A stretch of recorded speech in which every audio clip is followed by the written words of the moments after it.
Okay. I am Lindsay Potter. I'm a co-host of Building Greenwich here with my co-host Scott Elwell. Hi, Scott. Hello. I always say hi. And we have our new friend, Stephanie Radman. Yes. Radman, if you say it nice. Well, that's why I wanted you to start. I was like, Stephanie Radman. Radwoman. Radical. Yeah, Radman. I'm going to throw a W-O in the middle of your last name. Radwoman. Radman. Welcome. Thank you for having me. Yes, we are so happy to have you here today, and we are going to be talking about your business called Mayflower. Yes, home organizing. Mayflower Home Organizing, people. Exactly. We're so happy. Very excited to be here. Thank you for having me today. And I'm excited to talk about my home organizing business. We both have been talking off air about Yeah. how badly we need you to come to our respective houses. It's truly a service that many people could use. Well, Yeah. I was reading the bio, and I'll tell Scott that I was reading your bio before we started, well, yesterday, and when you wrote like optimizing your home for, basically the way that you said it, optimizing it for living in a more streamlined way, basically. Exactly. Had me very excited because it's the little things. Like I'm sure you come in and you see someone's house from an outsider's point of view. Nothing's emotional. Right. It takes that factor out of it. Many times my clients have emotional attachments, especially to keepsakes, Yeah. family heirlooms, kids' artwork, which we all have accumulated. And it's, they're trapped in these bins, Yeah. and it's hard to make the decisions on what to do with these items. And me as a third party, I come in, and a lot of my work actually is psychological. A lot of it is hand-holding. Because Do I you have burn things? I don't burn. do you have a lot of storage lockers? Like, just get It's it off true. site? That's one thing I always tell my clients and your audience. Please, I try to avoid the storage. First of all, it's so expensive. Well, it's just moving. It's just moving the problem. And it's just moving the problem. Yeah. And to be honest with you, you're not going to go to the storage unit. Yeah, it's 15 minutes away. No. And you just we're going to go there and visit it and Let's bow go down. visit my photo Here's albums. my dad's report cards, which I actually do have in my attic. Stanford High School. Oh, that's cool. So diving right in, Yeah. somebody comes to you and says, I need help. Yes. How do you start the process? So I start the process. Most of the times, as you might imagine, people, they don't even call anymore. They either via Yeah. text or email, of course, in today's world. And then I reach back out to them. And the first step is really a preliminary complimentary consultation. Okay. So I go to their home. At That's a time. nice offering. Yeah, it's nice. Yeah. So do you go to their home for Yep. So I complimentary? go to the home. Wow. Yep. It's about 45 minutes to an hour. And I'll stay longer, of course, if the need arises. And I go room by room, and they show me exactly their problem areas, what they are, and we talk in depth about what they need. And after that, I go back to the office and I draft up a proposal. Okay. Determine in my mind how long the project will take, and then I send in the proposal and we take it from there. Are there some rooms that they think aren't a problem, and then you see them and say, actually, we're going to have to hit this room as well? Exactly. Yeah. Sometimes people aren't aware of, just like a quick fix. Even honestly, we all have a junk drawer in the kitchen. Yeah. It's always a I problem actually have spot. a giant junk drawer for some reason. It's like a double drawer. It's huge. Yeah. And everyone that opens it gets really envious, which is funny. They say, What's in there? I want a drawer this big. I'm like, no, you don't. There's so much stuff in here. We have the junk drawer and then the junk space on top of the drawer that grows a little bit. And Right. then my wife pushes it back down. And You have to have a place in your house where things go to die land. or go to land. But in our junk drawer, I've actually bought those. They're like little boxes inside. Dividers. Yeah. Good. Which kind of helps, I guess, but no one in my family puts things back where I know. the intended place That's is. the problem. All So the do family you- members have to be on board.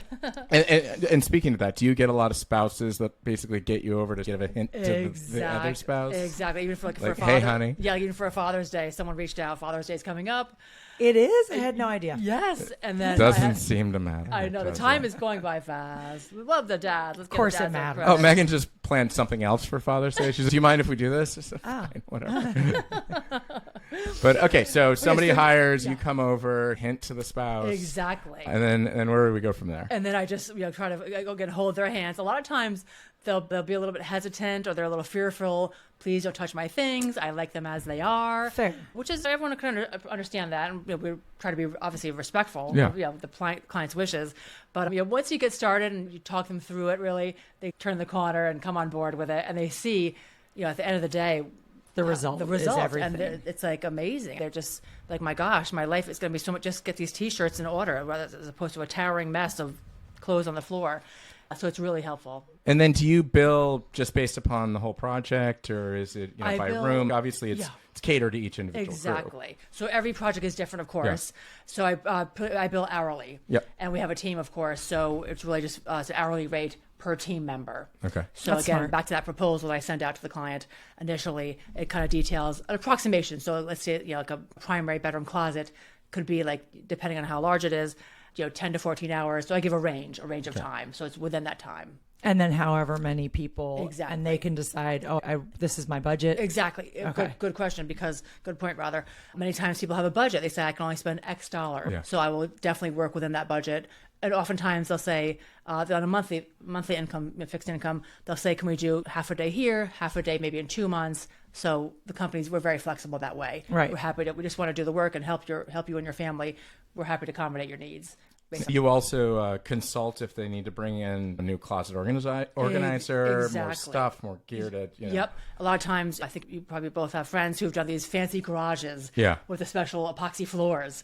So a lot of times we'll consult with companies like Garage Tech or other local. I love to, of course, promote local businesses. Of course, yeah. So Is Garage Tech local? They're not local. They're like a chain. But I like to promote local. Yeah. I have partnerships with local closet companies. Smart. So I love to partner with local people. Back to the local companies, I also love to, oftentimes people want to sell things that they have, too many things. So I will partner with local consignment shops, local auction houses. So I have relationships with all those companies that we use to get the job done. Yeah, I have a number of friends I was telling you earlier who do home organizing, some who started in the home organizing space and then shifted into, because they saw the need for it, more move management. Right. Because people really, this one friend whom I know had a number of clients who really were hiring her when they were moving, and she thought, move management seems to be something that people need a lot more handholding with. So helping them move to their new space so that it's all set up. What I would love to just quickly go back to is, how did you start this? Yes, sure. I'm a local girl born and raised in Stamford. Local. Proud of my Stamford, my city. The city that works. The city that works. I Is love that that the works? slogan. Okay. Yeah, it's a good slogan. Is it still the slogan? Guys, have you driven down 95? Is it on the Merritt Parkway? Yeah, on the Merritt. It's on the Merritt. Oh my God. When you're in City the that parking lot, works. you can see it for sure. You're stopped at Yeah. 95. So I'm from Stamford originally. I live in New Canaan with my husband, 3 children, college-age children. Love it here in the area. And what I was doing for almost 15 years, I was the town welcome wagon for New Canaan. I love that they have that. Yes, it was so great. They have an actual, like, you had an official job Yes, as the welcome wagon? the town greeter was Okay. my business. Town greeter. The town greeter, and I loved every minute of it. I would go to newcomers' homes, and a lot of times the real estate brokers would refer me, "Hi, Stephanie, please contact Mr. and Mrs. Smith, 123 Main Street," etc. And for almost 15 years, I would go to the newcomers' homes, like a little granny with a little tote bag filled. Wait, so the real estate agents are paying you, or you work No, for the town itself? Actually, people thought I worked for the town of New Canaan. The business was the local businesses, mom and pops. They paid me a small amount per visit. Okay. And then actually To introduce new people to the Exactly. town. So Right. smart. Well, it was a win-win. I think that's awesome. It was a win-win for the businesses, because these people are obviously, and as you probably imagine, most of them from New York City. Yeah. They came out to the suburbs here, Greenwich, our area, New Canaan, and they didn't know, where do I get the sandwich? Where do I get a haircut? Where's the dry cleaners? Right. So I had, the hair salons, dry cleaners with a little coupon. And you built that job yourself? Oh, actually, Like I took it over from someone else. Oh, okay. Actually, a friend of mine had run it for a few years, and then she couldn't do it anymore. So it was like, it kind of died out. So I rebuilt the whole thing myself. That's I love that fantastic. they So it was, do. it was such people couldn't believe it. I can't believe someone's going to come to the house. And I loved it. Just I how loved it. nice for new people in Yeah. a new place Yeah. who really don't. We have so many friends who, when they moved here, they knew no one. Exactly. And how do I meet people? And I Right. think it's a little bit easier for women if you're married, but because they have new mom groups and this Exactly. and that. Or the children in But school. for the guys, it's more challenging. Exactly. So Yep. it's nice to have that service. Yeah, it was so great. So I did that for many years. And what happened was, towards the end of this, a few years ago, I had so many newcomers coming out. They had I was a young mom with little kids, babies crying, the dogs barking. And as you spoke about move management, boxes were up to the ceiling. And would you have anybody to help me get organized here? This was all Marie Kondo things coming about, and all the home organizing, the home edit. And I was like, well, I don't, but I'm OCD, and I'm very. My house is everything's lined up perpendicular in my house. That's amazing. This is something I can do, and I had been helping out family and friends, for years, Yeah. doing this because I am an organized person. And so Mayflower Home Organizing just came out organically that way. And where did the name come from? Actually, I'm a descendant from the Mayflower. It's kind of corny. No, but I'm proud of it. My husband is too. Actually. Oh yeah, I'm really proud of it. So Scott is too. Are Look, you you're in good Oh, company. yeah. You're in good I'm with company. family. I'm yeah, with family. like 3 different ways. Well, let's go back. Yeah. Back to Plymouth Rock. Let's take us back to Plymouth Rock. Let's go back to it. It's an easier time then, actually. I mean, I can see myself churning butter. I know. We'd be good at that. Exactly. Bring in Really the good. firewood. I'm not afraid of work. That would be some really whipped butter. I'd get really into it. Exactly. You know? I like butter too much, unfortunately. So you started the business. So I started the business, Officially, you're like, wait, I'm doing this for free. Let's I make know. some I'm money. like, well, I'm doing it for free. I'm like, maybe I should charge for this. Yeah. Because it is work. It is hard work. It is It's hard a lot of work. heavy lifting. I've actually helped friends do Yeah. this work. I love it too, but Yeah. it's a lot of heavy lifting and Yep. it's a lot of, it's hard. It's physically Yeah. challenging. It's physically, exactly. But it's so rewarding because So- you're not just working and there's nothing to show for it. It's Right. such a tangible result. Exactly. I mean, and you can see at the end of the day, in the beginning, it looks like I always tell my clients, it's going to get worse before it gets better. Yeah. Because we have to pull everything off, and some tips for your audience. I like to sort so if you want to organize your kitchen or your primary closets, take everything out, sort like with like. Meaning all your what? T-shirts together, Oh, all okay. your long sleeves together, all your casual pants together, your jeans together, and even go through it. And there's things that you can donate, bring to your local Goodwill, your local nonprofits, Yeah. things that you don't need anymore, and then we put it all back in. So, like I said, a lot of times it's going to get much worse before it gets better. I promise you, but it will get better. It's But, fun. to see That's the end fun to results. do. We did that with my sister It's fun. and both of our daughters a few months ago. She said, I have a lot of clothes and I don't wear 80% of them. So the girls and I went over and we made her try everything on and take every single thing out of her closet. And it was a mountain of clothes. It was just 20 Yeah. years. She never got rid of anything. And it was like she had lost, it's like you lose an appendage losing all that stuff, but it was such a lightness. She just looked at her closet like, oh, this feels so good. It's so cathartic. so good. It's so cathartic. It's You so really cathartic. feel like the load has been lifted Yeah. off Right. of you. Because we all, even myself, the organizer, we all have things in our closets we're not wearing anymore. And wouldn't you get rid of it? And plus, it's going to a good cause. Well, and You're then, bringing I was it- just about to say, Yeah. you donate it, and then it's Exactly. going to people who Yes. actually really need it and can find it. So it's a nice process. It's a win-win. Well, so I spend a lot of time with people selling houses, obviously, and we declutter like crazy. Exactly. But that's more decluttering Right. to sell the house as Right. opposed to organizing. Exactly. And so you obviously work with the client on what they're looking for. Exactly. Yep. They give me the guidance as to what they need. And oftentimes, now that you mentioned decluttering, our company does a lot of work with the real estate agencies and that process of decluttering the home to prepare it to sell to the market. We have to remove all the personal items, the personal photos, etc. And that's a different piece. It's Exactly. let's get as much stuff out of here. Yeah. It's not to live in. It's to showcase. Exactly. And so obviously, I would assume working with somebody on reorganizing their life, Yes. so to speak, is a lot more complicated. It's a lot more complicated. Like I said, really half of the job really is psychological. Yes. Like you really have to be a caring person. I never try to push people Yeah. to do things. Of course, we don't want to force anyone to do things, to throw away things they don't, that they want to keep in Right. their possession. So a lot of it really is psychological. So you have to have the right blend of personality to do this job. Yeah, that makes sense. And I think when you talk about optimizing, I keep using that word, but it's little things like you keep the spatulas that you use for the oven in one drawer, and then someone like you comes in and says, actually, if you just left these right here where you would use them all the time, and then that drawer that you used to fill with spatulas gets like spices in it, something little like that Exactly. little shift, you're like, oh my goodness, now I can see all my spices. And that, it's such a silly example, but it really does make a big Putting difference. the coffee maker right next to the faucet. You just fill it up right Versus from there. walking across the kitchen all the time. Yeah, with the bowl. oftentimes we do that. We do, like I said, unpacks, and we'll put the coffee machine right under the cabinet that has the coffee mugs. mugs. It's like, we'll But they're put the walking Keurigs. across the kitchen to fill it up and back and forth. Exactly. And I brought it over, put it right next to the faucet. I was smart. like, this is Doesn't make sense. Yeah. I have one question about obviously the Home Edit and all Marie Kondo and all these shows that showcase what it looks like to have your home organized. Has the expectation shifted of what your clients are wanting because of what they're watching on television? Do they think, oh, I can do that? Yeah. Because they see it on TV? Because I know of a lot of people that do think that way. Well, if I Exactly. saw it on TV and they do it that way, that's how I want my house to look and feel. Is Exactly. that become an expectation? Yeah. Because and where there's a Burger King, there's a McDonald's. I think that Right. there's room for everyone who has Exactly. whatever kind of business to thrive. but the expectation of it to look like the Home Edit does it or Marie Kondo Absolute does it. perfection. Because everyone's so different in their methods. Yep. Totally. So what is that like for you? Yeah, absolutely. People, like I said, people have I know, so it's so funny. Oftentimes I'll go to a client's house, they'll have 3 copies of the Marie Kondo book. Yeah. And they're throwing them out. I'm like, oh my gosh. Talk about clutter. It's the We laugh opposite. about it. I'm like, oh, wait a second. I guess it didn't work out for you. Oh my gosh. But a lot of times the clients think they can do it on their own, but then they get bogged down. Yeah. Life. Family, work, everyone works, and the time is minimal, and they get frustrated. And that's when they call us in to help out.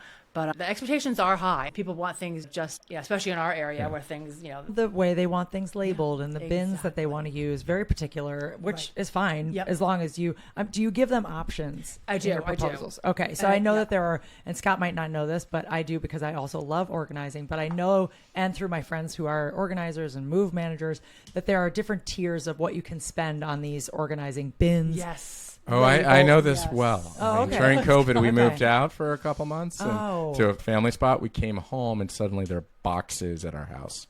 Boxes and boxes. overwhelming. Because Megan had ordered everything imaginable for the kitchen. I And think- she had me measuring corners Yeah. and stuff. And so In I'm COVID, fully honestly, She went to aware. the extreme, I'm fully aware of the cost. during, unfortunately. during COVID, there was so much ordering of organizing because we were home, and it was like, I guess I can do what I can do. Because we were living Yeah, in that space how did for so your long. job go during COVID? Could you do it remotely? Well, I did. Actually, I did a lot of it with a mask on. Okay. And sometimes we did double masking. And actually, oftentimes, what we did was the client would actually leave the home, or they were still working in the office or nearby. And so we would come to the house empty, and then still with masks on. Gotcha. So we were very respectful and cognizant of that. But it worked out. So we definitely was a slowdown. Are clients typically in the house while you're working? Oftentimes it's like most of the times that they're out of the house. Yeah. But there are points, of course, I imagine critical points where the editing process where I need them to be with me, with us. Yes, Because okay. they have to make those decisions. Yeah. Like I said, go back to that primary closet. We pull everything out. I lay it all nice and neat on the bed. Right. Now we have to go through it. I can't make the decisions on what client A wants to keep or not. A lot of times I'll say, I just need you for 2 hours. And I'll get everything ready for them. They can do their errands in the morning, come back. It's all ready for you to go through it with me, and then you could skedaddle and bring the kids to soccer, whatever you have to do. So, it's on their schedule. On their schedule. Are you also there to convince the spouse? As a backup, Sometimes I'm a little look, backup she support agrees with me team. too. Stephanie, backup support team. Yeah. Tell my husband, what do you think? Yeah, who's harder, the spouse or the kids? Usually, the kids are okay with it. Usually, Kids the are kids okay. are okay with it. Usually, it's the spouses because as adults, we like our things and we're creatures of habit. Yes. So I know where every piece of paper is on my desk. Do you? Oh, good. Really? A+. It's piles of desks. But I'm saying, but I know where everything is. It's not organized. You can find it. I didn't say I know where everything is. Every It's not time, organized. every time my husband goes away for the weekend, something changes in the house. And initially, he really does not like it. Oh, why did you move that over there? And then after a week, this works a lot better like this. I'm like, it's He shocking, appreciates isn't it? Yeah, he does. Excellent. Typically, I've definitely made mistakes. So how can people get in touch with you if they Yes. want to work with you? Yeah, sure. If they want to get in touch with me, they can. I have my website. I have my email, Stephanie at Mayflower Home Organizing, and certainly my phone, 203-952-4554. You And just threw that right out there. You better watch out. The whole world has that. everybody's gonna call me. What about on social media? Social media? I'm on Instagram and Facebook. Great. Fantastic. And it's at Mayflower Home Organizing. Organizing. Exactly. Okay, awesome. Exactly. Well, So, anything else that you want to? Anything else to add? Just one quick thing I like to tell people again about the being overwhelmed. You Yes. try to tackle these projects. We're all weekend warriors. We're all working, and don't take up a whole Saturday. Just like touch with people. Try an hour. Okay. Tackle that junk drawer. Just give yourself 1 hour on a Saturday, or even at night during the week, one night. Don't overwhelm yourself trying to get to that basement. And oh my God, Yeah. you're telling your husband we're going to go all day Saturday and Sunday in that basement, tackling those boxes of your college books. I'd be divorced. We all would be. Marriage counselor. We just go right to that. Exactly. That'll be your next phone call. Mayflower Home Organizing, get out. Let's call them home. exactly. But just take an hour and don't The overwhelm real estate yourself. agents waiting outside. Like, how She pissed knows. are they? She Let's, knows. The two- the they're going to couple- be selling in a They're month. in the basement, and I think there's words happening down there. So Seriously. But so don't overwhelm yourself. Just take an hour and That's good and advice. take it. That's Take good it one day at advice. a time. I mean, thank you for coming yeah, today. yeah. Thank you so much for Stephanie, so having much for me. being here. And everyone, check out Mayflower Home Organizing on Instagram and Facebook. Call Stephanie. She just threw her phone number into the wind. So, We'll have it all My tagged voicemail's online. full. yeah, her voicemail is full. You can Oopsies. text her funny Oopsies. memes about organizing. Have a great day. Thank you. Thanks for listening.